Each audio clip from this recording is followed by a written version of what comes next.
magandang araw! Welcome sa aming vlog! Ngayon, ating pag-usapan ang 7 tungkulin ng wika ayon kay Michael Alexander Kirkwood Halliday. Hello po sa inyo! Magandang araw! Ako nga po pala si Novi Jane, na kung saan ipapahayag ko sa inyo ang 7 tungkulin ng wika. At ang unang tungkulin ng aking ipapahayag ay interactional, na kung saan ito ay nagkakaunawaan at nagkakaintindihan katulad nila.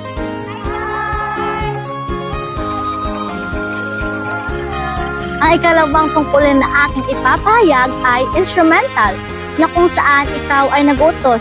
Halimbawa, pakikuha nga ng payong.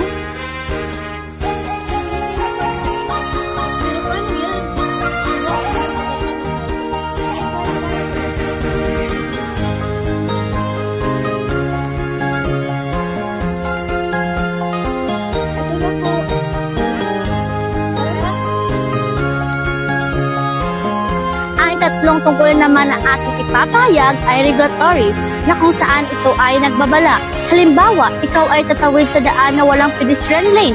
Ano ang iyong gagawin?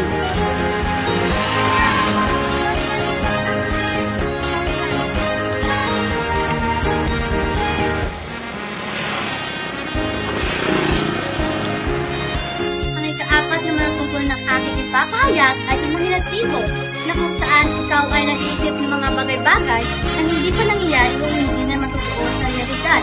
Halimbawa, gusto ko na lang mag-ibon para makapunta ako sa iba't ibang lugar. Ang ganda ng ibon, no? Kung saan-saan nang makarating. Oo nga, kung ako maging ibon, pupuntahan ko talaga yung mga lugar na gusto ko puntahan, lalo na yung mga malalayo at mga magagandang tanawin. Ang ikalimang tungkulin naman ang aking ipapahayag ay listing, na kung saan ikaw ay naglalaro o naghahanap ng sagot o solusyon. Halimbawa,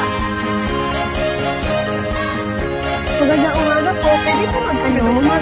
Alam niyo po ba kung ano ang 7 tungkulin ng wika? Oo naman. Ang 7 tungkulin ng wika ay interactional, instrumental, personal, imahinatibo, informatibo, and linguistic. Thank you po. ang ika-6 na tungkulin naman ang aking ipapahayag ay informatibo, na kung saan ikaw ay nagbibigay ng impormasyon. Halimbawa, may paligsahan na magaganap.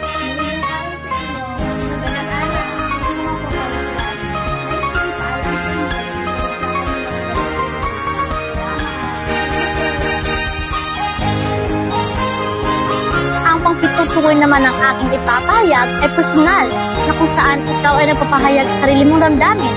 Halimbawa, ikaw ay nakabasa sa pagsusulit. Ang saya-saya ko ngayon.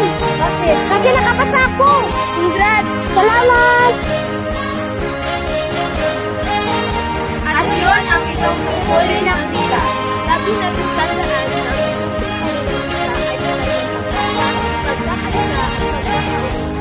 So at doon lang magtatapos ang aming vlog. Huwag kalimutan mag-subscribe, like, and share. And click the notification bell. Bye-bye!